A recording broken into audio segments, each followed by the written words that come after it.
Good morning, everyone. I'm now going to call the January 24th, 2024. Oh, that's a tongue twister. January 24, 2024. San Diego County Board of Supervisors Land Use meeting to order. Clerk, can you call the roll? Thank you, Chairwoman Vargas. Supervisor Anderson. Here. Supervisor Montgomery Stepp. Here. Supervisor Desmond. Here. Vice Chair Lawson-Remer. Chairwoman Vargas. Vargas here. I'm now going to hand the floor to County Council for the closed session report. Good morning. The Board of Supervisors met in closed session on January 23rd, 2024 from 3:34 p.m. to 4:48 p.m. Item 16E was withdrawn from the closed session agenda. The board took the following reportable actions. On item 16A, by a vote of 4-1 with Supervisor Montgomery Stepp voting nay, the board ratified County Council's decision to file an interlocutory appeal of the District Court's summary judgment ruling. On item 16B, by a vote of 4-1 with Supervisor Montgomery Stepp voting nay, the board ratified County Council's decision to file an interlocutory appeal of the District Court's summary judgment ruling. On item 14F, by a vote of 3-2 with Supervisors Anderson and Desmond voting nay, the board authorized County Council to initiate litigation. Particulars about the litigation will be disclosed to any person upon inquiry after litigation has formally commenced. End of report. Before I go to non-agenda public communication, I want to welcome Brian Albright. I don't know if you want to say anything, Brian. It's wonderful to have you up here. Thank you. I'm excited. That's all I'll say. All right. So we'll now proceed with non-agenda public communications. This is an opportunity for the public to address the board on subject matters within the board's jurisdiction, but not an item on today's agenda. The only action that the board may take is a referral to the Chief Administrative Officer. Reminder, according to the rule, members of the public that are non-English speaking and need interpretation assistance will get twice the allotted time for their comments, which is 4 minutes. As a reminder, according to the board rules and procedures, audience members shall not whistle, clap, stomp feet, or anything that disrupts the proceedings. To better facilitate the meeting, we will have 5 speakers in person, 5 speakers via phone, and the rest of non-agenda public communications will be heard at the close of today's meeting. Can you please call the speakers from the public? Thank you, Chairwoman Vargas. We have 16 total requests to speak on matters not listed on the agenda. We have 4 individuals in person and 12 requesting to speak by phone. For those that have requested to speak via phone, if you could please dial into the conference line now using those instructions that were provided to you. We'll go ahead and begin with the in-person speakers. As your name is called, if you could please come forward and stand against the east wall under the murals until it is your turn to speak. You'll then have 2 minutes to address the board, and I'd like to invite forward the following individuals: Michael Brando, Robert Gurman, Jim Kutz, and Gambler. Oh, come on. Hang on. Oh. Robert Gurman, Lakeside. Slide. Don't count my time. Look. Ready? You're running my time there, boss. Okay. I don't have my slides here. Oh, I'm sorry. The material in Senate Bill 654 was proposed by Gillespie Field Development Council to State Senator Brian Jones, who got the bill passed in the California legislature. We, the public, have 2 questions at this time. Who are local agencies as described in this bill? And can we, El Cajon, La Mesa, Santee, Lakeside, afford to have 50-year leases at a general aviation airport? The environmental impact of a toxic airport at the bottom of El Cajon Valley, the financial impact of not receiving any monies from Gillespie Field for our surrounding communities makes this very questionable whether we can do another 50 years. Please turn over your handout, and then the next slide, please. Okay. We are requesting the San Diego County Board of Supervisors to commission a feasibility study like the city of Torrance, California, regarding their airport, I can't even pronounce it, Zampernini Field.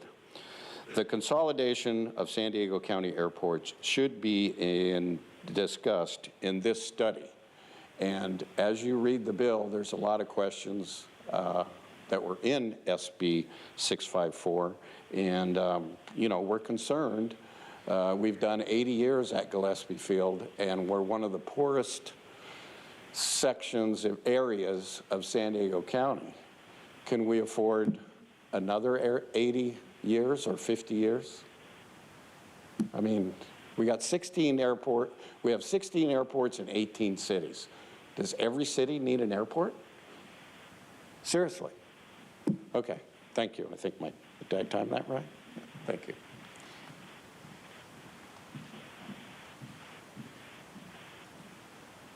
You may come forward.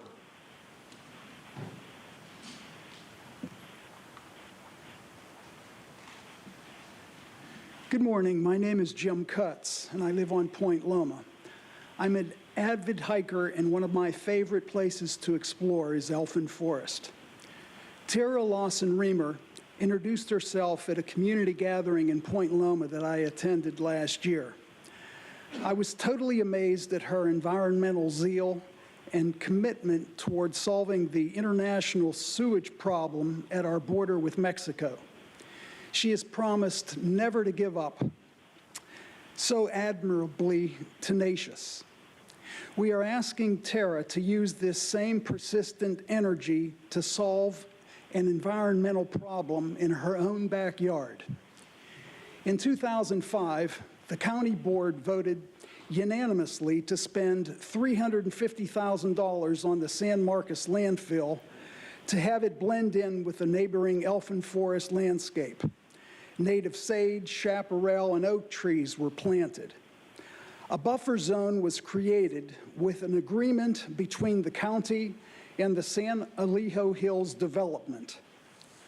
The buffer parcel pact is to protect homes from pollution, noise, truck activity, and ugliness of landfill operations. Everything had been beautiful for decades. Then the buffer zone was violated by the Department of Public Works. Potentially poisonous and ugly reclaimed asphalt was dumped to make an unnecessary road at points 10 to 15 feet from the neighboring properties. We want this abomination removed. As a community, we are ready to fund and fundraise to pay for this removal. Please help us, Tara Lawson-Reamer. Thank you. Next speaker.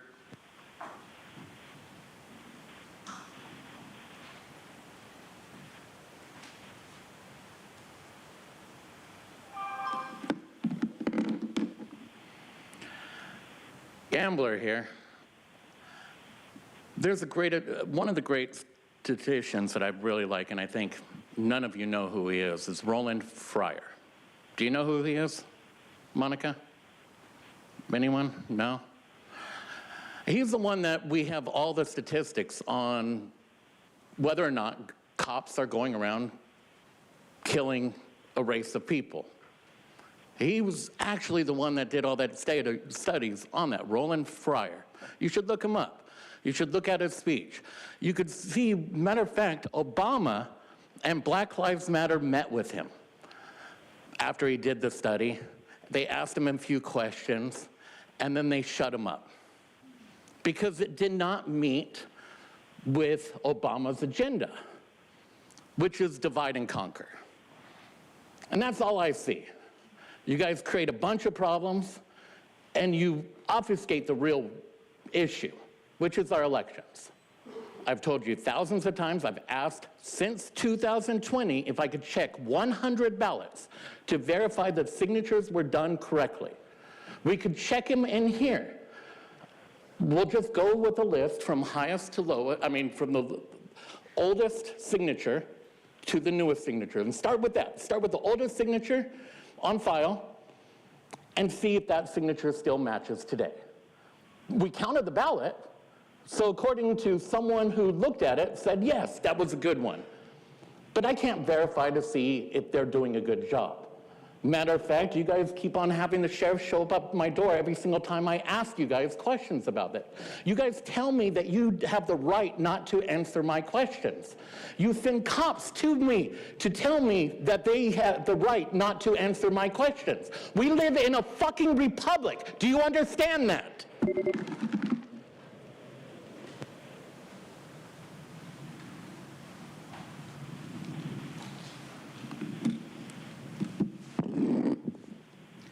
Michael.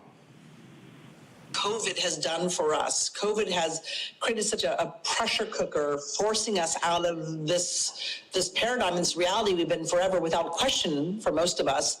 And like, for instance, now we're much more familiar with the straw man and bar attorneys and the court system and the corporations masquerading as governments. I mean, this has been the unintended consequence of COVID, essentially. And you and I were talking because...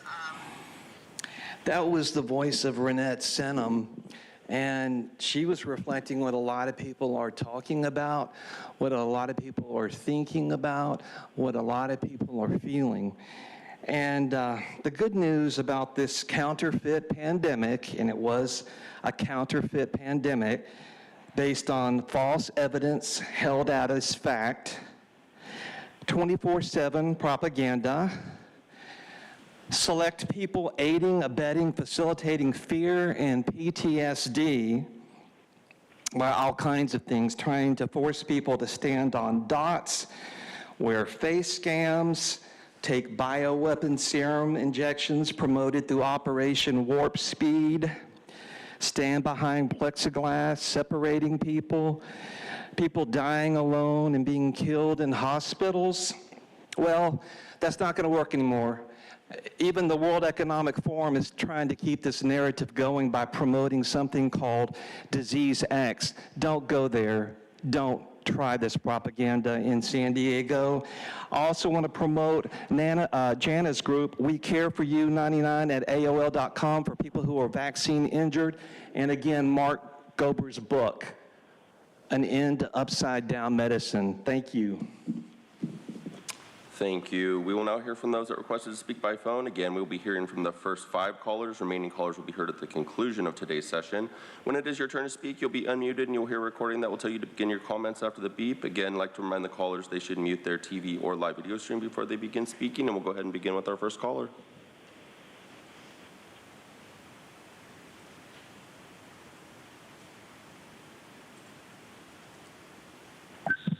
Although the world is shifting literally, North Pole shifted 17 inches.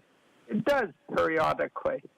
The point is that this affects the weather and climate, causing shifts in things like polar vortex, causing certain places to become hotter or colder. Canada's hotter. We seem to be colder. The volcanic cycle comes and goes too, releasing massive clouds of that pesky greenhouse gas known as water vapor. The point is that this is contributing to ice sheets and glaciers melting, and so climate change people should think about things like this and hopefully stop yelling hysterically. You, on the other hand, need to recalibrate and see what percentage of carbon dioxide and greenhouse gases are actually contributing to climate change.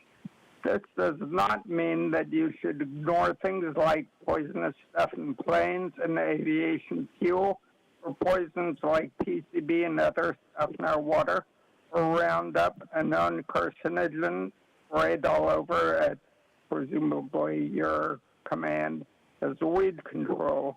Yes, you should control these too. There are a lot more things that are broken in this county than the environmentalists are screaming about. Thank you. Thank you. We'll go to our next caller.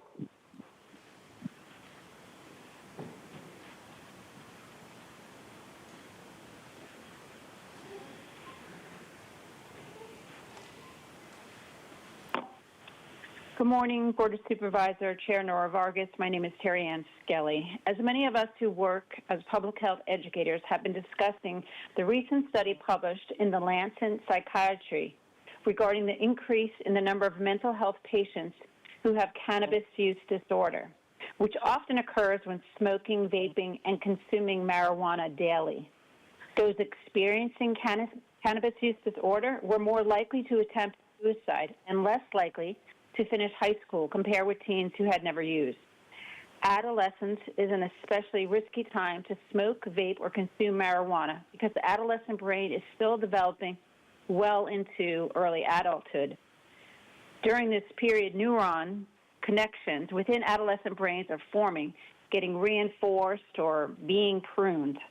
The highly concentrated THC marijuana products are essentially new drugs and profoundly affect teens and young adults' brains and daily functioning. As a parent of 3 young adult sons, I recognize that males overall, or especially at the ages of 16 to 25, are most at risk for cannabis use disorder. And now more studies coming out weekly document the connection between cannabis use disorder and the development of the psychiatric disorder, schizophrenia. Schizophrenia is a serious mental health condition that includes inappropriate actions and feelings, withdrawal from reality and personal relationships, and delusions, gravely disrupting personal and family life. To improve the county's mental health, enabling, promoting, and increasing the number of marijuana storefronts is not a wise decision. Thank you for hearing my concerns. Thank you. Thank you. We'll go to our next speaker.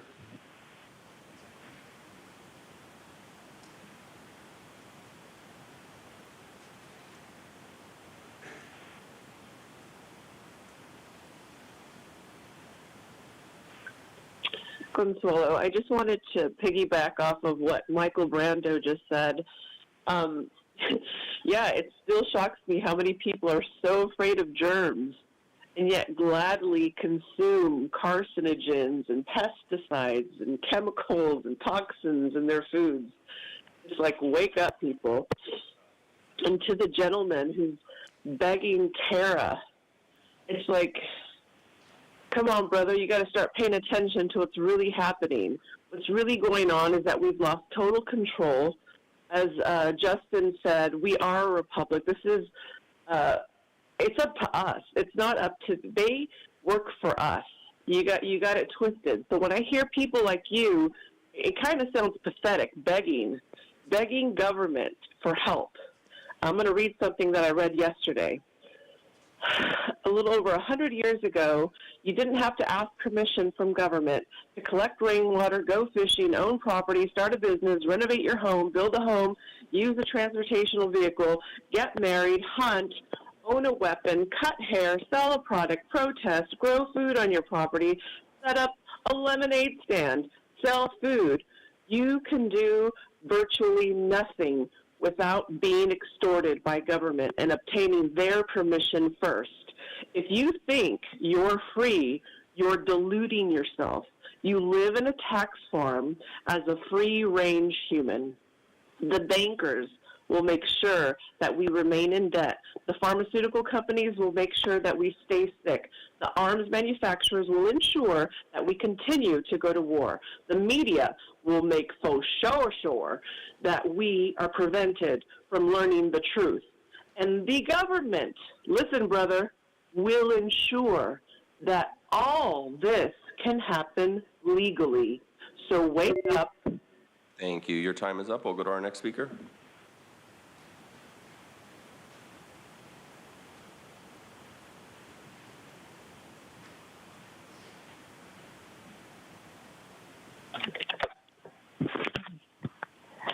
Good morning, Board. Kathleen Lippitt here. I've worked on behalf of protecting children and adolescents from drugs that damage their developing brains and undermine their capacity to thrive and become a valuable member of society. Public policies have the capacity to influence positive and safe behaviors or deter them from unhealthy and unsafe behaviors. With all due respect, I believe that the county's policies towards the commercial of collaborating with an industry to allow the promotion and commercialization of high-potency drugs like marijuana has many collateral side effects that are harmful. California is the #1 state for human trafficking after drug trafficking. That is not coincidental. San Diego's the largest underground economy is human trafficking. Failing to control our southern borders created a gateway for cartels that began with marijuana and moved on to cocaine, fentanyl, and now human beings. This month is Human Trafficking Month, and with all due respect, please don't ignore the contributing variables, such as an open border. Our teens today are growing up in a county that inexplicably endorses this drug industry. It is the drug that puts them on their journeys toward making unhealthy, unsafe choices and going on to experiment with other drugs. Please, as responsible adults, consider these things. Consider that the county has not provided any counter messaging that would dissuade teens today that this is a drug that puts them at risk. They do not believe it because they have not heard any messaging from their county officials, from their public health department. You cannot pick and choose drugs because you endorse some drugs and not others. Thank you. Your time is up. We'll go to our next speaker.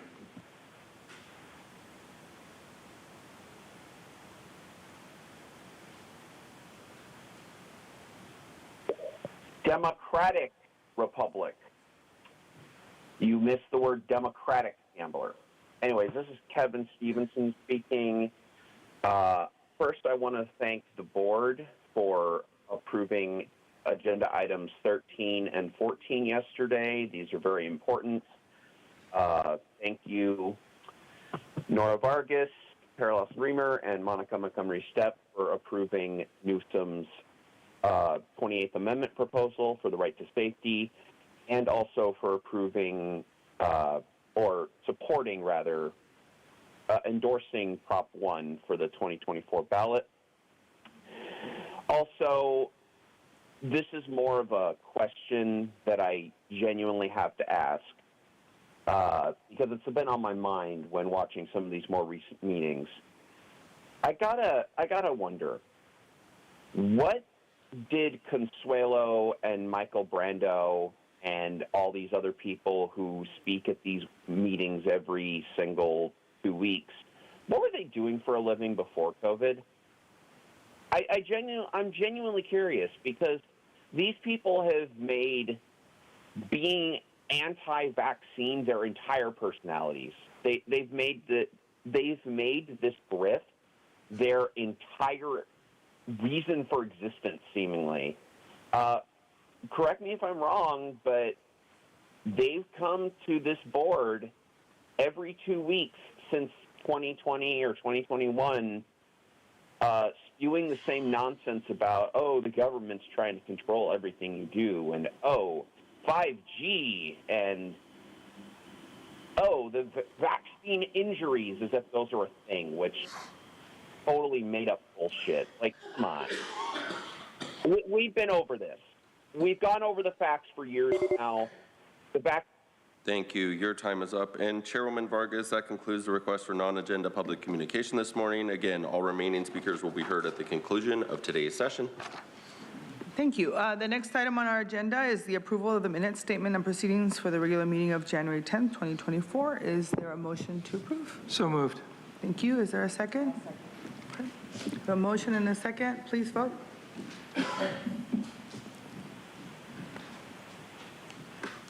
And Chairwoman Vargas, that motion passes unanimously with all supervisors who are present and voting aye. Thank you. Before we move to the consent calendar, I'd like to hand the floor to the clerk. Thank you, Chairwoman Vargas. Before we go through the consent calendar, it would be appropriate to consider the off-docket item. Copies have been provided to the board, and we also have copies available for the public at the front of the chamber. This is for off-agenda consideration for the ratification of a proclamation of countywide local emergency, unincorporated and unincorporated areas of San Diego County regarding severe winter storms. I will make a motion. I'm sorry, go ahead. On January 22nd, 2024, a severe atmospheric river produced widespread flooding, mudslides, erosion, and storm debris through the county, resulting in numerous road closures and severe damage to both public and private infrastructure. On the evening of January 22nd, 2024, the interim chief administrative officer of the County of San Diego, as director of emergency service, proclaimed the existence or threatened the existence of a local emergency and issued a proclamation of local emergency. The proclamation proclamation was issued pursuant to San Diego County Code of Regulatory Ordinances, Section 31.101 et sec, and California Government Code Section 8630. With all that being said, it'd be appropriate at this time for the board to adopt the findings to place the item on the agenda. All right, so first we're going to make a motion to place the item on the agenda, so I'd like to make that motion. Perfect. Is there a second? Second. Okay, thank you. We have a motion and a second. Please vote.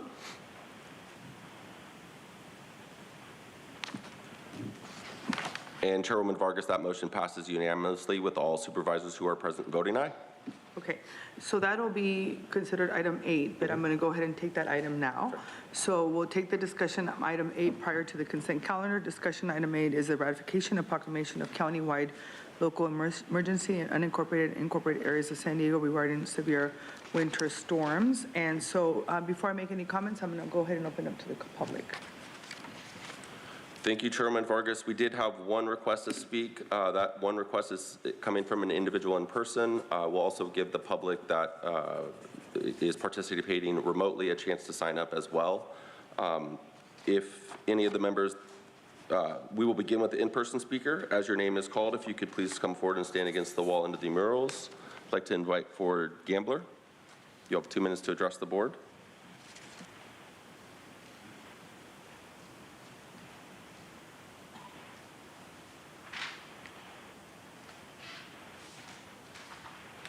Look, I understand we got a record, Gambler here. I understand we got a record, not a record amount of rain, but we got a lot of rain.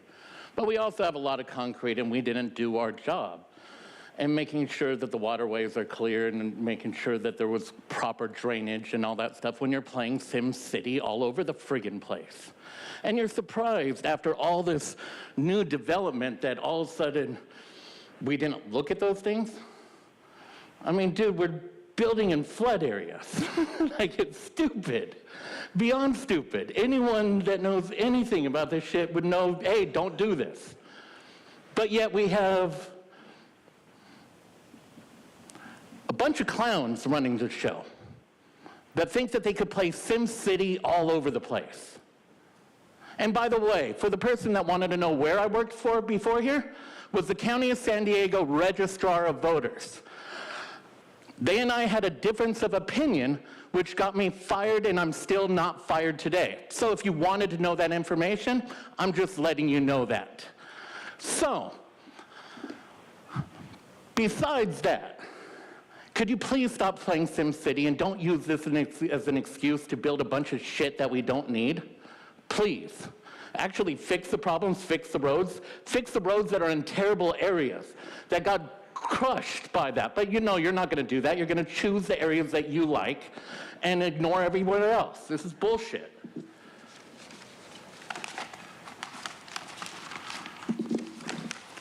And knowing that 96% of the ballots go through, please rip up any found ballots that you have. Please don't fill them out and vote these people out if they happen to be in one of those districts. That would be terrible. It would also make me extremely happy. So please rip them up if you find them. Don't fill them out for Nora, Tara. I mean, don't fill them out for the people opposing Nora, Tara, and. Thank you. We will begin. We will now hear from those that have requested to speak by phone. When it is your turn to speak, again, you'll be unmuted. You will hear a recording that will tell you to begin your comments after the beep. I'd like to remind the callers they should mute their TV or live video stream before they begin speaking, and we'll go ahead and begin with our first caller.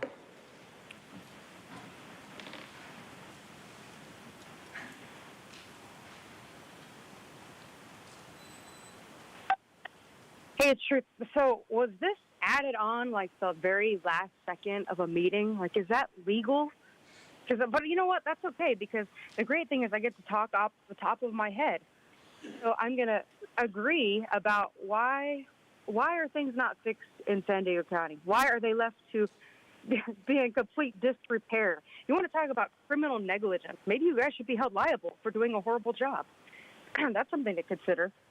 And I haven't watched this clip, but I heard about it of Todd Gloria getting confronted by everybody. So, maybe I can try playing it. I don't know if it's actually going to work. But while I'm waiting, I lived in a another state, like I said, and things, you know, with way more rain, like literally a hurricane area. And we had flooding problems, but guess what? We didn't have nearly as many problems as you guys have here. I mean, what is that? What a horrible, negligent job. Let me try playing this clip now. Why do we have to be the ones to suffer? Because wildlife? We, the residents, we, the people, life, flesh, and blood. We should be important, not wildlife. And so that last woman you heard from Mary Londa Vazo, who lives here in Mountain View, she had 4 feet of water inside her home yesterday, and she and her husband say they have complained to the city for months. You need to clear the flood channel behind our home because they were afraid something like this would happen. And as you heard Londa Vazo say to the mayor, she was told at one point they couldn't clear the channel because of the wildlife. You know what? You guys are just going to declare another fraudulent emergency, and you're going to collect the check. What's going to change? Nothing. Just like at the border with the sewage, you just keep on letting it flow no matter how many emergencies you declare, how many money you collect, and you funnel somewhere, but it never people, and that's a real shame. Thank you. Your time is up. And Chairman Vargas, that concludes public comment on this item.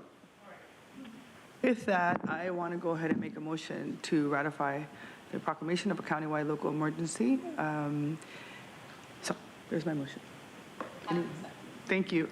And again, I want to just say thank you to our Office of Emergency Services. Thank you, sir. And I know, Holly, thank you so much. I know that all of you have been working around the clock and working really closely with our 18 cities. Last night in National City, we had, I think, 50 people are displaced from their mobile homes, right? And so they were able to find, I think, 2 hotel rooms for them for like 2 days, but these folks pretty much now don't have a place to live. And so I think that appreciate all the work that's happening so that, number one, declaring this an emergency allows us to go after funding from the federal government and the state government. Grateful to Governor Newsom for declaring it a state of emergency so that we can continue to get additional resources. But we're going to work together to make sure that the community response is one that is we work on, because we want to make sure that people are not unsheltered because of this, and that we continue to participate, do everything we can so that they are safe. And so also thank you to the Blue Cross for all the work that they're doing on behalf of our communities. I know some folks just need water and basic resources right now. So with that, is there any additional discussion? If there's no additional discussion, please vote. And Chairwoman Vargas, that motion passes unanimously with all supervisors being present and voting aye. Thank you very much. We now move on to the formation of our consent calendar. Items number 1 to 6. Members of the public will be able to comment on the consent calendar after the supervisors pull the items they would like for discussion. Would any of my colleagues like to pull anything for discussion? Supervisor Anderson? Not at this time, thank you. Okay. Supervisor Montgomery Stepp? No. Supervisor Desmond? No, none to pull, but I got comments on 2 and 5. 2, this is the annual road list that's going to be resurfaced or reslurried. In front of us, it's a pretty comprehensive list. I want to thank the Department of Public Works. It takes a lot of work to put this, just putting this list together, including gathering public input, particularly with the planning and the sponsor groups in the unincorporated areas to determine the maintenance priorities every year. I'm happy to support this item, so thank you to Department of Public Works. Also to item 5, this is authorize the Planning and Development Services to accept the grant 64 grant dollars. I want to register my no vote on item 5. I voted against this socially equitable cannabis program when it was first introduced about 3 years ago. I still do not support it, so I'll be registering a no vote on the consent calendar for item 5. With that, I'll make a motion to approve the consent calendar with the exception of 5 for myself. All right. All right. I don't have anything to pull either, but I do want to make some comments on item number 1. I want to thank staff for all the work that they're doing to uplift the Tijuana River Valley sewage problem, including the creation of the Economic Impacts of Trans Valley Pollution Memo. that we received this week. I hope all my colleagues take an opportunity to read it, and as well as the community. This is the fourth time we find ourselves approving this emergency to remain in effect. San Diego County beaches really do help create jobs and attract tourism and provide economic opportunity to local businesses in the area. And so the information that is being gathered by the county small business survey and outreach really indicate that the longstanding negative economic impact that this continues to have in our region, in our community. So I think most of you know that this week the storm brought the highest peak flow in the Tijuana River Valley since 1993, and with it, it brought a lot of trash. I mean, it's a really, really horrible sight to see. So as of today, our beaches in Imperial Beach area have been closed for 778 days. That's extremely concerning, and that's why it's necessary for our county to continue to highlight the need for more collaboration and find the funding necessary to finally reopen our beaches. And then, I'm going to be working hopefully with our county team to try to find other ways for us to continue to address this issue. So with that, I am... Oh, okay, sorry, did I miss you? I'm so sorry. Vice Chair Dawson-Remer, thank you. Thank you. Nothing to pull, no worries, nothing to pull. I just wanted to thank our parks team because I'm very excited about the 30 by 30 grant funds. It's awesome.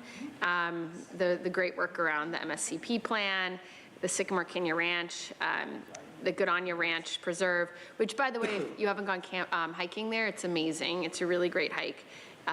It's about 6 miles around, and yeah, it's just really great, this biodiversity and the money that we're getting to invest in that. So thank you. A second, ma'am? Yes, second. Okay, good. Thank you. Please vote. Oh, public comment. Jesus. Thank you, Chairwoman Vargas. We have 15 total requests to speak on items on the consent calendar, 2 individuals in person, and 13 to request to speak by phone. For any members of the public that have requested to speak on the items on the consent calendar, if you could please dial into the conference line now using those instructions that were provided to you. We'll go ahead and begin with the in-person speakers. Again, as your name is called, if you could please come forward and stand against these wall under the murals until it's your turn to speak. I'd like to invite forward Robert Gurman and Gambler. You'll have 2 minutes to address the board. And if you could please begin by stating your name for the record. Robert Gurman, Lakeside, Citizens Against Gillespie's Expansion Low-Flying Aircraft. This is item number 4. The Fallbrook Airport is a very small airport that is used by a very small population of pilots. This general aviation airport has been, is, and in decline, and has been for 20 years. General aviation has been in decline for 20 years. Yes, it has. You got me off guard. Is Fallbrook Airport worth the investment, or is this another chapter of the San Diego County Airport Protection Plan along with long lease agreements? I noticed that in the public information packet that no public notice or public input was given or asked by the citizens of Fallbrook of this major airport project by the Department of Public Works. It is their airport, and they should be noticed. This is contrary to the new administration's claim of transparency. Please table this agenda item until the Fallbrook residents receive notice and can give public input. FEMA emergency trailers might work for the flood people that got flooded out in the last record rain.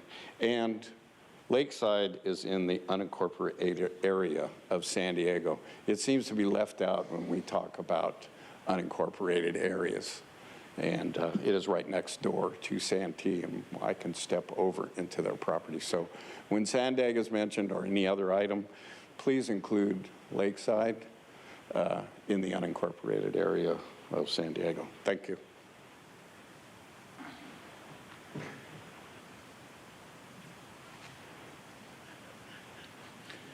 Gambler here. Thank you, Nora, for pointing out my point that you really don't care about listening to anything that the public has to say. You just wanted to go ahead and prove your shit without even taking consideration. I mean, obviously you don't pay attention to what we have to say.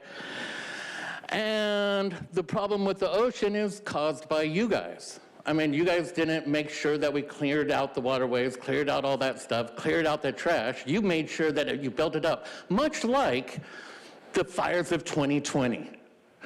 When we did not clear up the sides of the roads, we let all that shit build up until the problem, it became a fire issue. And then we had fire all over the place. You could go take a look at that, because the year before, we posted notes all over people's yards saying, hey, cut your yard down. 2020, no notes. Don't do anything to prevent fires.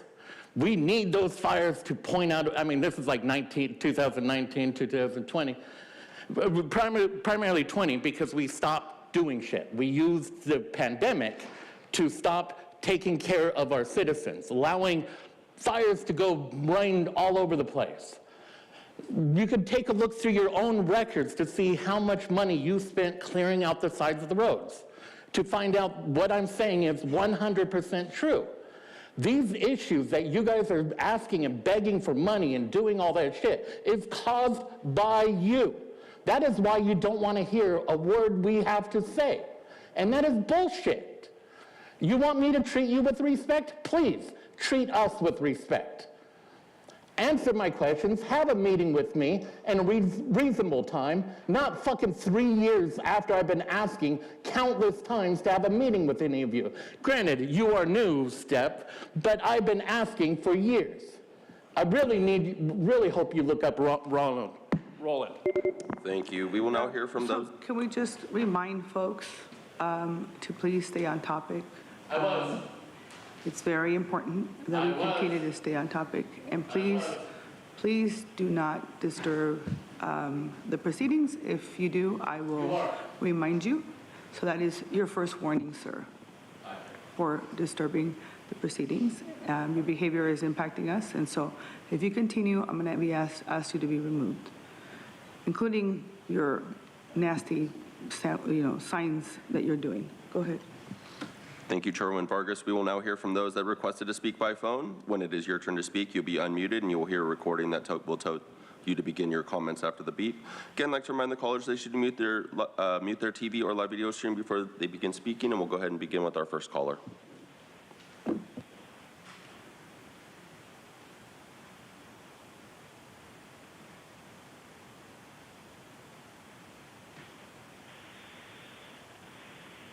Good morning.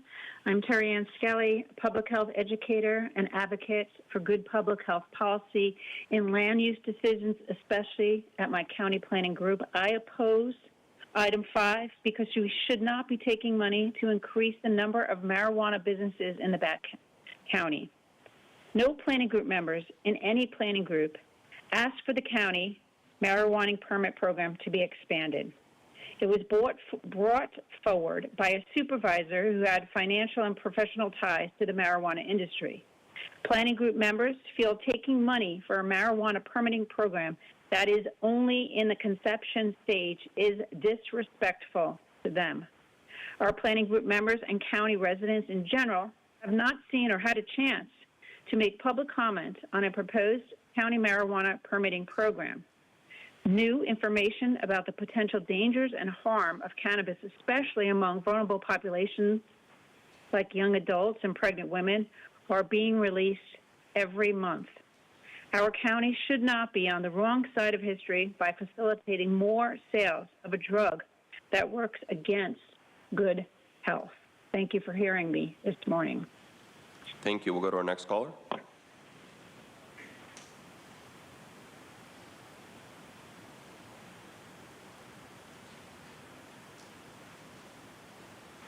I don't know why you guys are playing games. This morning, you have a docket item, then you have people waiting in the queue, and you won't even take them.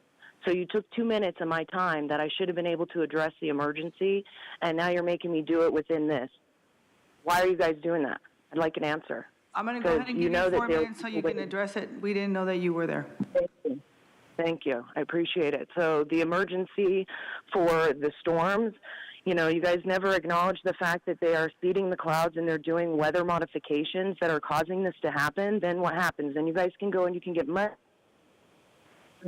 that or whatever, who knows, to do things like what? Lahaina got destroyed because of the government and people doing different things and starting fires, and that continues to happen around the world, but they're modifying the weather, and you can tell around the world that that's what's going on. And you can't control where that weather is necessarily going when you're seeding the clouds. So it's going to affect areas because they're doing experiments not only in the city, LA and Orange County. So it is affecting the weather where we're at. And if you can see across the world, there's flooding, there's major storms and different things going on. And we can't sit here and talk about global warming when the weather is also freezing. So we never acknowledge that, and then you guys sit there and you'll spray Roundup.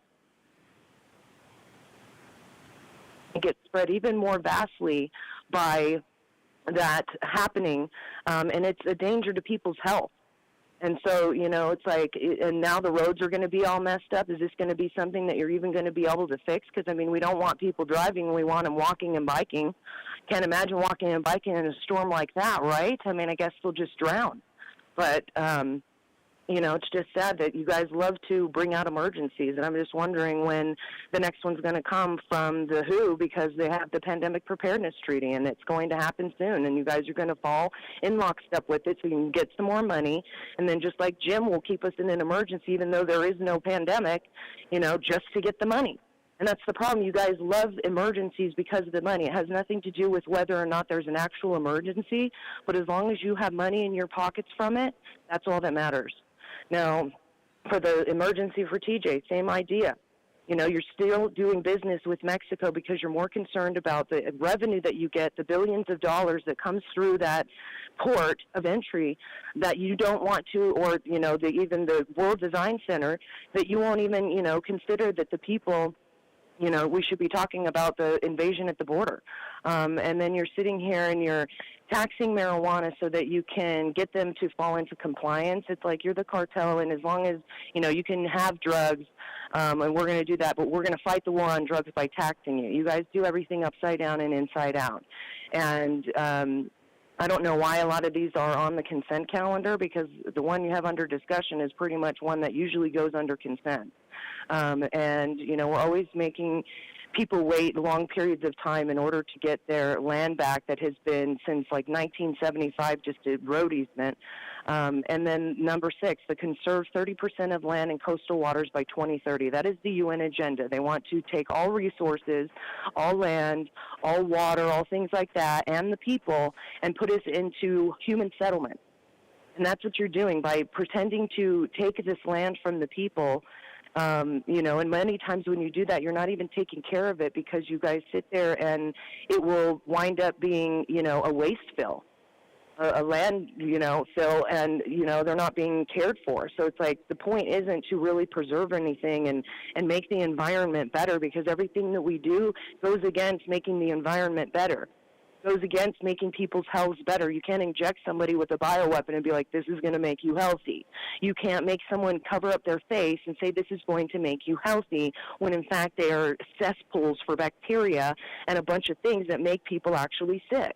So everything you're doing is the opposite of what you say, but people eat it up like it's, you know, the next best thing, or whatever, to candy. And, you know, it's just sad because you manipulate the people, you take our money and we spend it, all of the people's money, on these things.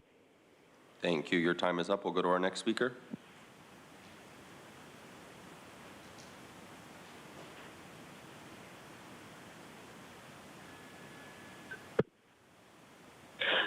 Consuelo, amen to Justin. Another Brown Act violation, adding items without proper notice. Let's see. Kevin, my little status slave. You mad? Are you mad? Did they cut off your cable? Because you actually have time away from your TV to pay attention and call in. Great. Let's see. Contrary to what you believe, we aren't here. We aren't paid to be here. We're paying close attention to what's going on throughout the county. And, yeah, you need a new delivery, brother, because your empty insults are all you have. Nothing with substance. What else? Thanks for giving time back to Audra. That was great. Let's see. Regarding the emergency, I, too, was dismissed, but all good. I don't have that much to say. I just wanted to mention this I've said it before, and I'll say it again. There's no reason why our county should still be using Roundup. We just had a major storm. That stuff is now everywhere due to the county still using it. It's a known carcinogen. Dogs, people, there's a farm down there that grows food in between the golf courses in Bonita, here where I live. It just needs to stop. I mean, you guys, always talk about how, Tara, how she's all about the environment. Well, then you work for a county that still uses Roundup, sister. So put your money where your mouth is, and let's use other things that are friendlier to humans and animals and wildlife. And, because there are so many more alternatives than toxic pesticide, carcinogen. Remember Millions Against Monsanto? Look it up. That's all I got. Thank you. Your time is up. We'll go to our next speaker.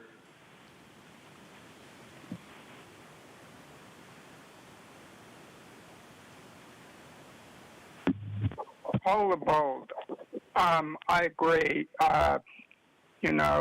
Declaring an emergency just so you can get your greasy fingers on more money with absolutely no notice is criminal.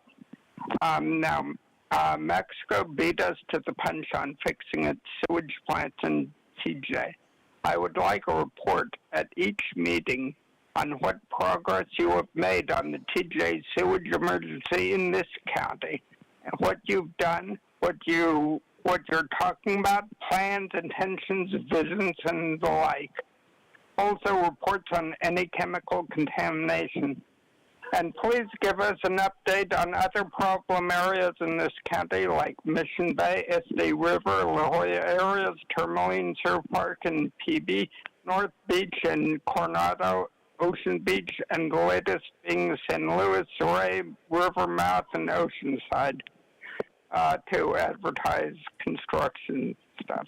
I hope Public Works is fixing all the roads that need it and not just the ones in the Permanent Roads Division PRD program, because Bonita's not on the advisory committee list. Not sure why county road contracts have an 8% contingency fee, while the contracts for PRD have a 20% contingency. 5 to 10% is typical. Until this is fully explained, I recommend a no vote. Fallbrook Community Air Park, establish it. The runway sounds tiny for corporate jets. You may want to expand the runway, especially for better emergency response. 60 feet wide also sounds a bit narrow. Again, why do we need a 20% contingency fee? 3, Jen. Your time is up. We'll go to our next speaker.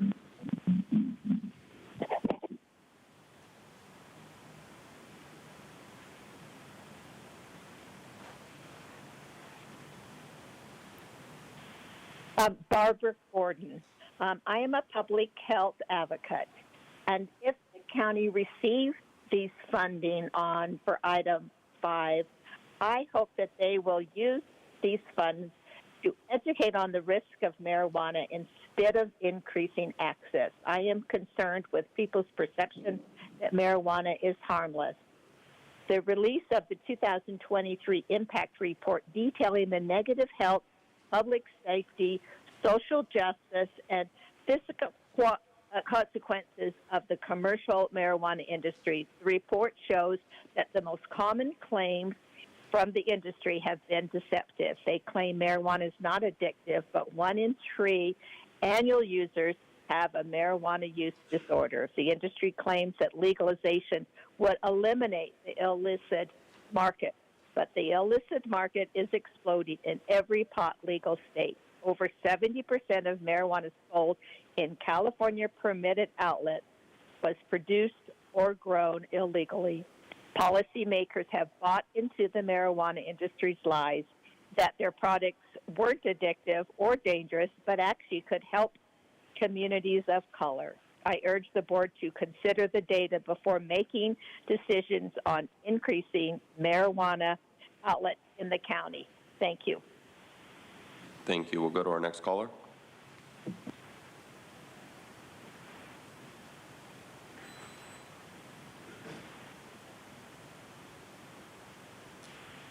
Thank you, Peggy Walker. The concern with consent item 5 is accountability. This is a lot of money intended for a high-need purpose. The public's been led to believe marijuana is safe, natural, therapeutic, and medicine without any empirical evidence to support those claims, while the industry ignores scientific evidence to the contrary. Meanwhile, mounting data demonstrate the real risks and devastating consequences of using today's nuclear-powered THC. Psychosis, sometimes accompanied by violent behavior, IQ loss, child poisoning, suicides. We desperately need public education to counteract false industry messaging. The concern is, will this money be used for its intended purpose to educate and inform the public, parents, and young people regarding high-potency THC risks and harms? Or will the funds disappear into the black hole of the general fund and be diverted to other purposes? We need transparency to demonstrate that the funds accepted are used as intended, not for expanding marijuana commercialization into our rural communities. Thank you. Thank you. We'll go to our next caller.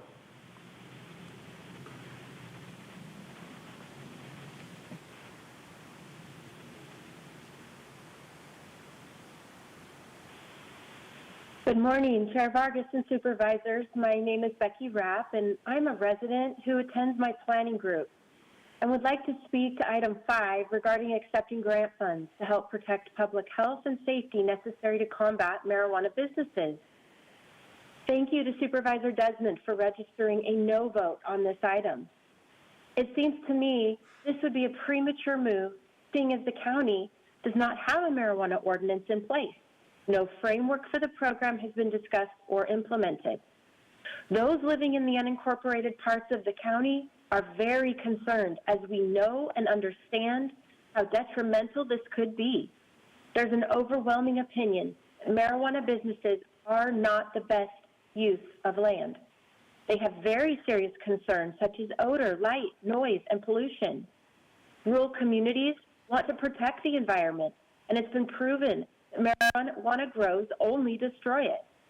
Gases, toxins, herbicides, and pesticides are just a few of the obnoxious pollutants that will overwhelm these richly biodiverse areas.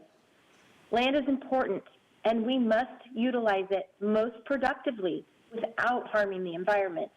I ask you to deny this item and reevaluate any potential marijuana ordinance.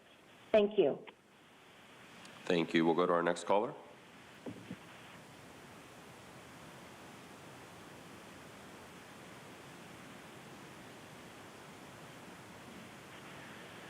Good morning. My name is Diane Grace, a mother, grandmother, and advocate for youth. I'm also a strong proponent of marijuana use prevention and education, but my concern is there's no assurance the funds in item 5 will be used exclusively for that purpose. $2 million is a significant sum, and with its acceptance, we should have a program outline of the county's plan for how it will be used, specifically for grant purposes. Cannabis use prevention, intervention, health and safety. No such plan is evident in staff reports or elsewhere. Unfortunately, the public has been groomed by special interests to believe that marijuana is safe, natural, and a medicine without any evidence supporting these claims. At the same time, data demonstrates the mounting evidence of real consequences: physical, mental, and social harms, costly hospitalization and mental health treatment, child poisonings, crime, birth defects, IQ loss, cognitive difficulties, DUIs, suicide, families being torn apart, and lives destroyed. and yet experts say marijuana harms are only beginning to be identified. Prop 64, the state and the county have promised prevention and education programs, but few have materialized. We are counting on you, the county, to uphold your commitment to public health and safety by ensuring these funds are used for their rightful purpose, prevention and education regarding the harms and risk of today's highly potent marijuana. Thank you. Thank you. We'll go to our next caller.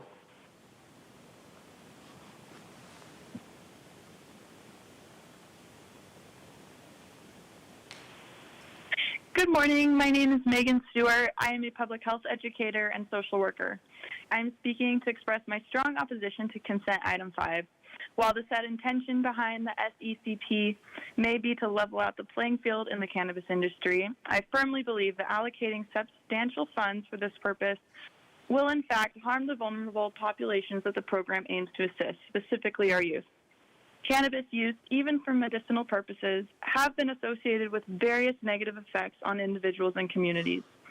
These negative impacts, particularly on mental health and cognitive functioning, are well documented, as many have mentioned today. Investing significant resources into an industry with potential health and social repercussions seems counterintuitive, especially when targeting socioeconomic groups that may already face challenges.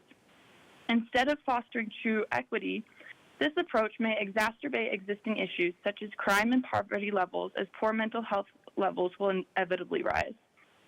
The assumption that supporting the cannabis industry will automatically uplift disadvantaged communities may oversimplify complex socioeconomic issues.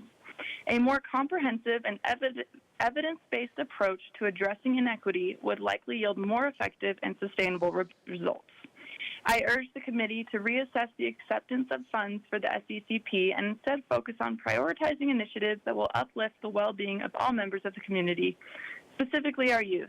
Investing in vital community assets like programs, community buildings, or outreach centers tailored to address education, substance misuse prevention, and healthcare disparities would represent a more conscientious and advantageous utilization of public funds. Thank you. Thank you. We'll go to our next caller.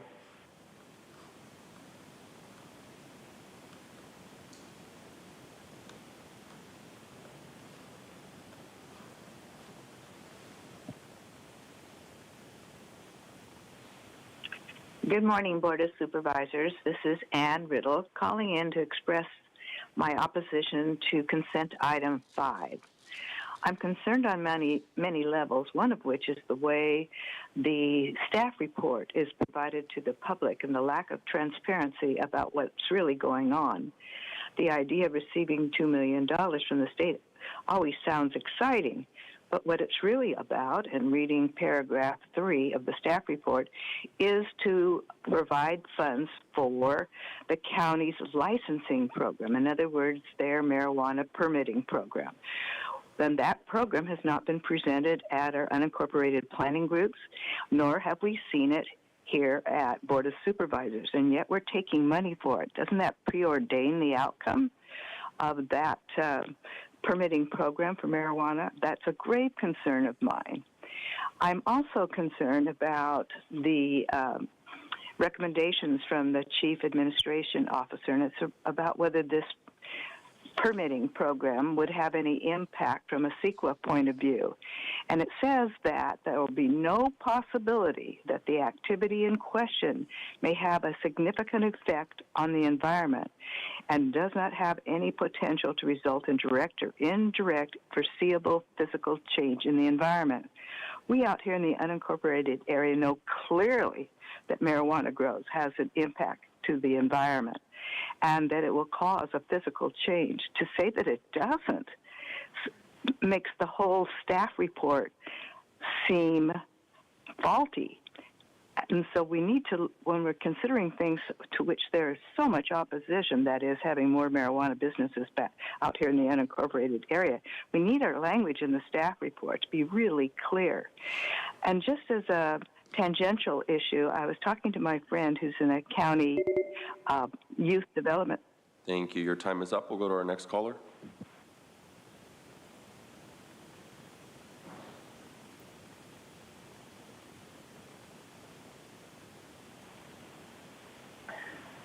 Kathleen Lippitt here. Thank you for letting me speak. As a member and a attendee of planning groups in the unincorporated area, California, I would like to remind that California has a disgraceful history of fooling voters, particularly when it comes to marijuana. It's hard to imagine a greater bait and switch than Prop 64 was. Sadly, this county has exploited Prop 64 as well to justify permitting and commercializing the marijuana industry for potential revenues. The county has lost its trust. It does not deserve the trust to be able to move forward with this item, and I thank you to Supervisor Desmond for recognizing that you have not earned the trust that that might have been given to you to represent this item and use these funds wisely, because they won't be used on behalf of your residents. You cannot ignore, you have ignored over 500,000 residents, ignoring what is important to them, how they want to see their land used. And they do not want to see the commercialization and permitting of unlimited marijuana grows and outlets, and that's all. Thank you. Thank you. We'll go to our next caller.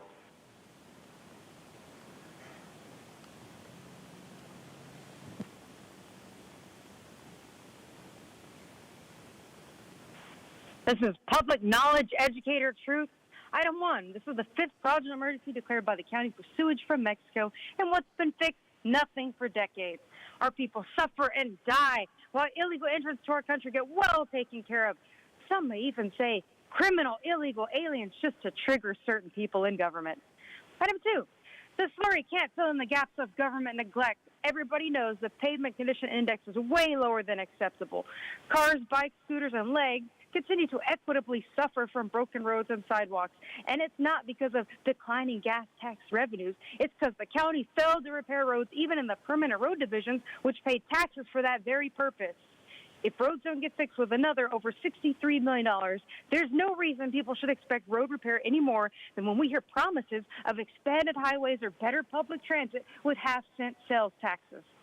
Item 4, airport runways are better kept than our streets because airports like the Fallbrook Community Airpark are federal government funded. Over $1.5 million from the FAA and only $167,000 from the county for something very few people actually benefit from. Item 5, the county continues to rectify injustices caused by the war on drugs by promoting and taxing drugs, collecting over $2 million, all while corrupt politicians accept funneled money from this big industry that funds their political campaigns and failing political careers.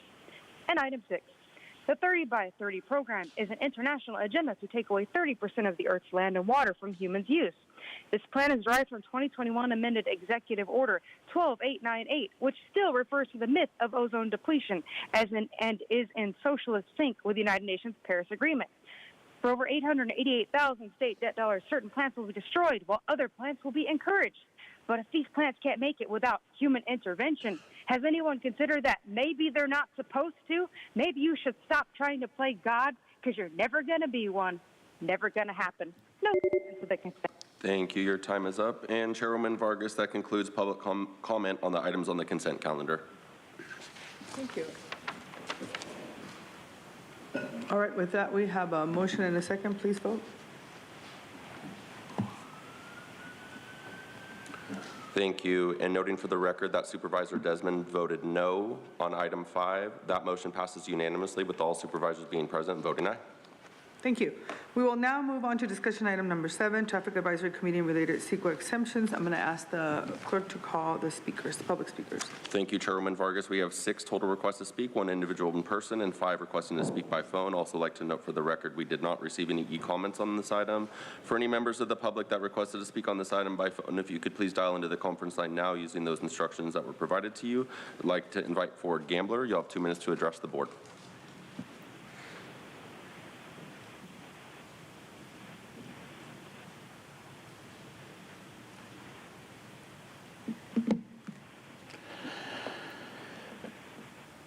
Gambler here. Obviously, you guys don't do any research on anything that you guys talk about, that you strive to protect or anything like that, just for the fact that you guys don't know who comes up with the statistics that people use all the time, and recording and all that stuff. And it's quite disappointing that you guys want to keep on doing bullshit. You guys aren't here to play SimCity, to do what you guys want to do. You guys serve us. I hope you guys recognize that before it becomes too late. Carrie Lake was asked not to run. They were going to offer her an ungodly amount of money. That is a woman that was going against the vote by mail system, that said she was cheated. The guy basically said, I mean, you guys should look it up. He said, look, if this information gets out there, he might be dead, because they were offering her money so that they could prevent Trump from winning. I understand that none of you guys want to address this election problem because that's the case, which means anyone who wants to go over and collect ballots to go up against Tara Lawson-Lemur and Nora Vargas, those ballots will go through 100%. So if I want to kick them out, all I have to do is get enough people to collect 30,000 ballots in your district, have them vote. That, I mean, they don't even need to be the person, because the Registrar of Voters Office, in my opinion, does not check signatures. You could take a look at that based off of a 96% acceptance rate. Anyone who knows anything could tell you that. Please, fix it. We will now hear from those that have requested to speak by phone. Again, when it's your turn to speak, you'll be unmuted, and you'll hear a recording that will tell you to begin your comments after the beep. I'd like to remind the callers they should mute their TV or live video stream before they begin speaking, and we'll go ahead and begin with our first caller.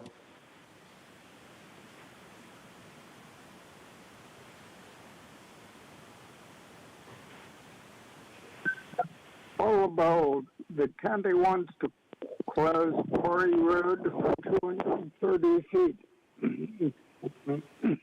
I cannot tell from the documents that the road closure is actually justified. Apparently, the Sheriff's Department wants to install barriers, but it's unclear if this will stop the illegal activity. Same with other proposed closures, one of which is for a tiny 150-foot section. And 18 months is requested to barriers a ridiculously long time. Then it is silly to amend the whole ordinance for reducing the speed limit on a few streets by 5 miles an hour. And I seriously doubt the police will stop anyone for that 5 miles an hour. Restricting large trucks turning on a narrow road, however, is good.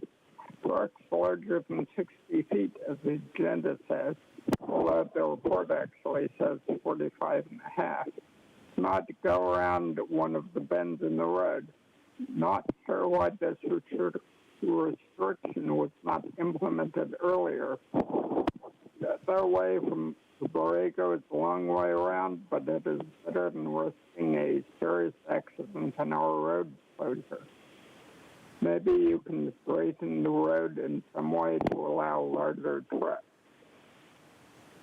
But on the whole, I suggest that the item be rejected or amended. Road closures for less than 18 months and trucks over 45 feet to be prohibited on Montezuma Canyon Road. Thank you. Thank you. We'll go to our next caller.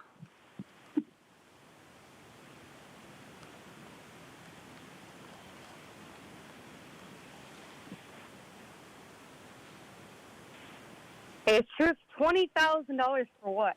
I actually heard about the mysterious highway closure of Quarry Road for a year and a half on the news. Quarry Road's probably flooded right now anyways. Camino, Monte Sombra, and La Cresta, and Mass Boulevard and Santee will also be mysteriously closed for another year and a half, while Limestone Road and Casa de Oro will be closed for another year and a half for maintenance. But the news asked residents why roads were being closed for so long, and no one understood the crime justification from the Sheriff's Department and the California Highway Patrol. There's definitely fools at night using areas as dumping grounds, drug deal areas, and donut stunt areas. But why can't the sheriffs finally arrest the criminals doing this?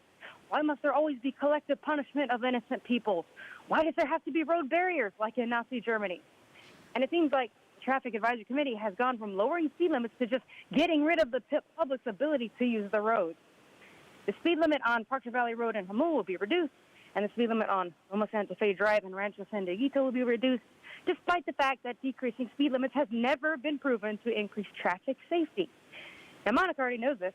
Everyone else, I have a sign that very accurately describes my feelings towards tax and even MTS and Sandag, too. That's how universal it is. It's my parking regulation that all need to adhere to. Stop trying to de-incentivize driving, punishing innocent people for a political agenda to slowly strip away people's right to freedom of mobility. And if anyone really cares about ensuring that the transportation system is safe for all modes of transportation, then start fixing the roads that people drive, bike, and walk on. Have you seen Spring Valley? What a disgrace. I even saw a woman on the news being interviewed about the horrible road conditions, and she asked, what are they doing with all the tax money? I said, if only she knew. This is my feeling. Fix the damn roads. Fix the damn roads. I mean, we hear it, but nothing happens. Isn't that amazing? And then we find out places don't even have enough money to do it. All lies. Politicians, they're so funny. Thank you. Your time is up. We'll go to our next caller.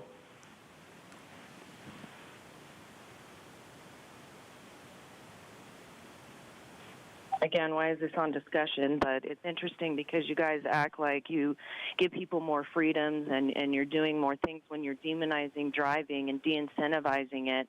None of this stuff is going to save greenhouse gases. You'll sit and act like lowering the speed limit, closing highways, making roundabouts, taking out the parking, doing all these things actually would create more in the reality, but it's not about anything like that. It's all about control and demonizing driving, and you want to act like it's about safety and stuff, and, instead of fixing the roads, you're going to claim that, there's less money from a gas tax when what do you think is going to happen when you put people in electric vehicles and they're not going to be paying into that?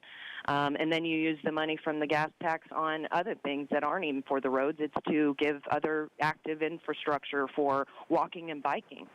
And we're sitting here saying, like, the most dangerous way to drive is alone and by yourself in a vehicle, and it's the most expensive. But we don't do anything to make people be able to travel freely. You actually stifle the travel, and the roads belong to the people. You shouldn't be doing this, making it harder for people to get around. But the idea is that you don't want people to drive. You want them to be in a densely populated area where they can be controlled. And the sad thing is that you will be in the control of the puppeteers that you have puppeteering you around at this moment, but you will also be in a 15-minute city. You think that you're going to be outside of that and, like, it's not going to affect you and that you can still continue to lay down all of these tyrannical measures on the people, but you are going to be suffering the consequences of your own actions as well. And it's just very sad because as long as this pandemic preparedness treaty also is coming down the pipe, your guys' sovereignty will be taken too, and you're not going to have any control over what happens. So they will come out with a disease exit-arity, and they will. Thank you. Your time is up. And Chairwoman Vargas, that concludes public comment on this item.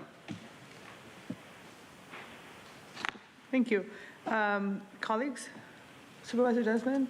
Yes, thank you, Chair. Appreciate it. I just got a couple questions on this, and I agree this is usually a consent item, but maybe there's more reasons behind it that I'm not aware of why it's not. But anyway, I do want to say for District 5, great work to the Department of Public Works again. In Borrego, they're putting in a large truck restriction down Montezuma Valley Road, which has been used for quite some time now by large trucks. It's a windy road that goes down the grade pretty steep from Ranchita, and the residents of Borrego have been asking for a long time that vehicles over 60 feet, can't really travel down that road without crossing the center line multiple times on some of those curbs. So I really want to thank you for listening to the residents of Borrego and for putting this restriction in. But I didn't see in the narrative of the agenda item, and I should have asked before, but are signs going to be posted? Like at the top of the grade or a couple miles before the grade or something like that? Probably. Yeah, Supervisor Desmond Morale with the Public Works Department to answer that. Thanks. Good morning, Supervisor Desmond, through the chair. Yes, sir. There will be signs posted along the roadway prior to the trucks entering this roadway segment so that they are warned to seek alternate routes before they get onto this road. Okay, I got another question here, and it's not my district, but it's just kind of jumped out at me. It's in District 1, 2, and 4 of extending an 18-month temporary highway closure where none of these roads are really highways that I'm aware of.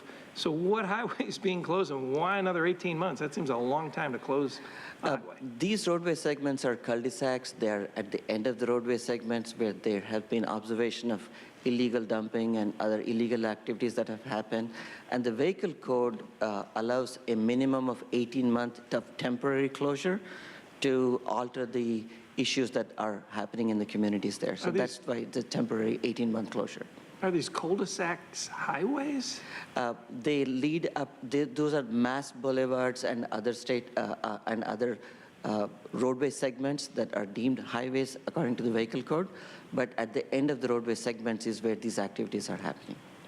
So we're not really closing down, you're not really closing down, or extending the temporary highway closure, because that's what it says, for an additional 18 months. It's really not a highway closure, Supervisor Desmond. It's really at the end of the highway where it cul-de-sacs into a trail or a pathway or it dead ends is where this closure is being recommended. Okay, all right, well, thank you. It just seemed, it kind of jumped out at me. Okay, thank you, appreciate it. I'll make a motion to approve item 7. Thank you. Is there a second? All right, we have a motion and a second. Please vote. And Chairwoman Vargas, that motion passes unanimously with all supervisors being present, voting aye. Okay. Thank you very much. We will now take public comment. Thank you, Chairman. Non-agenda public comment. You got it. Thank you, Chairman Vargas. We still have 7 requests to speak on matters not listed on the agenda. All come in via phone. So for those that have requested to speak via phone, if you could please dial into the conference line now using the instructions that were provided to you, and we'll give you a moment to do so.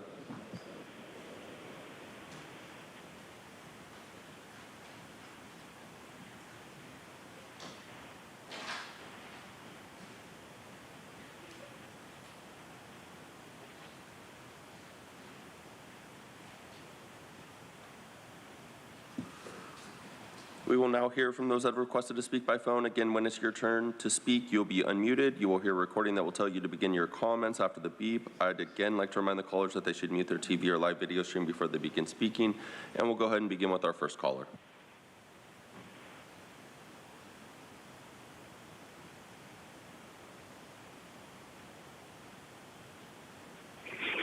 Yeah, it's Jim. I just wanted to help some members of the board, certain political leaders, and any other enemies of the state by updating and upgrading the oath they take to better reflect reality. So here's the oath. Ready? I do solemnly swear that I will faithfully execute the office and will, to the best of my ability, perverse, degrade, and offend the Constitution of the United States. I affirm that I will support and defend the World Economic Forum, Agenda 21, Big Pharma, the military-industrial complex, the United Nations, and all enemies, foreign and domestic. I will bear true faith and allegiance to censorship, mass surveillance, climate change hyperbole, open borders, untested, dangerous pseudo-vaccinations, and eating bugs and drinking poop. I take this obligation freely without any moral compass, conscience, or higher purpose. There you go. I hope that helps. I hope it wasn't superfluous. And that's a start. There you go. Thank you. Thank you. We'll go to our next caller.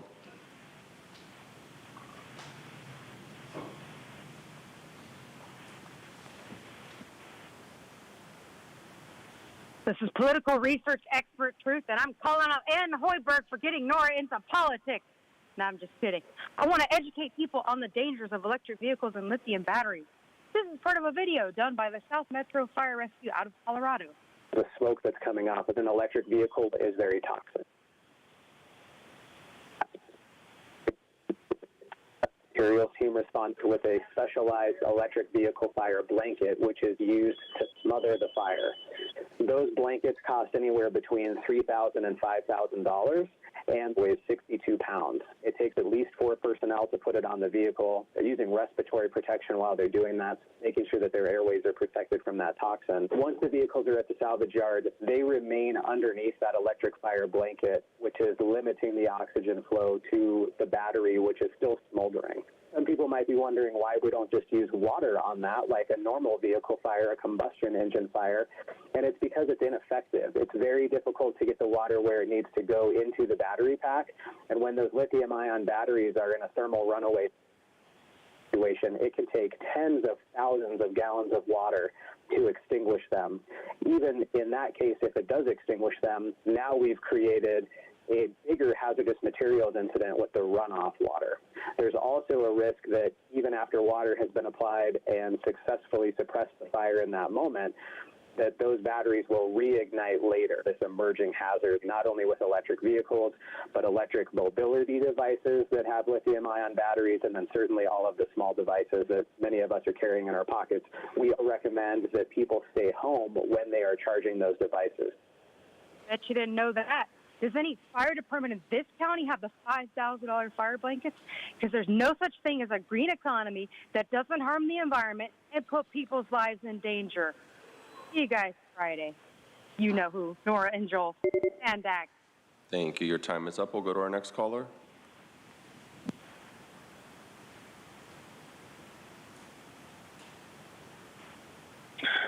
Nora, yesterday when you were apologizing to me, which you have done many times when I address being sexually assaulted by somebody, you know, it's kind of nice, but then when you don't acknowledge other things, it makes me wonder what your ploy in that is if you really actually do care or if it's all just a show.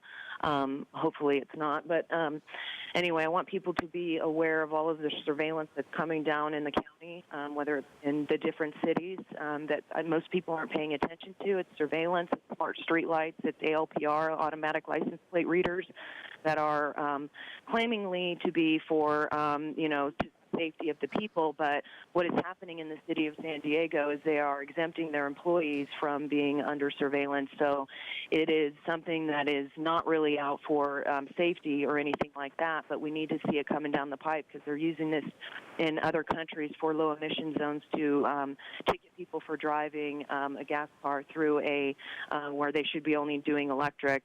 And any of the smart meters or the smart technology that they're claiming is going to make our lives easier is actually set out for control. So if you have a smart meter on your home and they don't want you to use, you know, the heat or the AC at a certain temperature, they will lock it so you can only have it at a certain temperature. Again, for the water, if you use too much, they'll shut it off. So all of this stuff is actually going to be used in a nefarious way. It isn't to bring us into a better place. And also LED lights are emit radiation. They're toxic to the body, but they can also be used to transmit data like Wi-Fi. So they offer the same type of things as 5G. You need to pay attention to the 5G towers coming in. They emit radiation. All of the things that are for the green energy, the lithium batteries and the charging stations all emit radiation. So these are things that we need to be paying attention to because they will use these under the guise of saying that there is some kind of health threat when it's coming from these devices, and they're not acknowledging it. Thank you. Your time is up. And to note for the record, that speaker was Audra. Chairwoman Vargas, that concludes the request for non-agenda public communication this morning. Thank you very much. With that, our meeting is adjourned. The next regular meeting of the board will take place on Tuesday, February 6th at 9 a.m.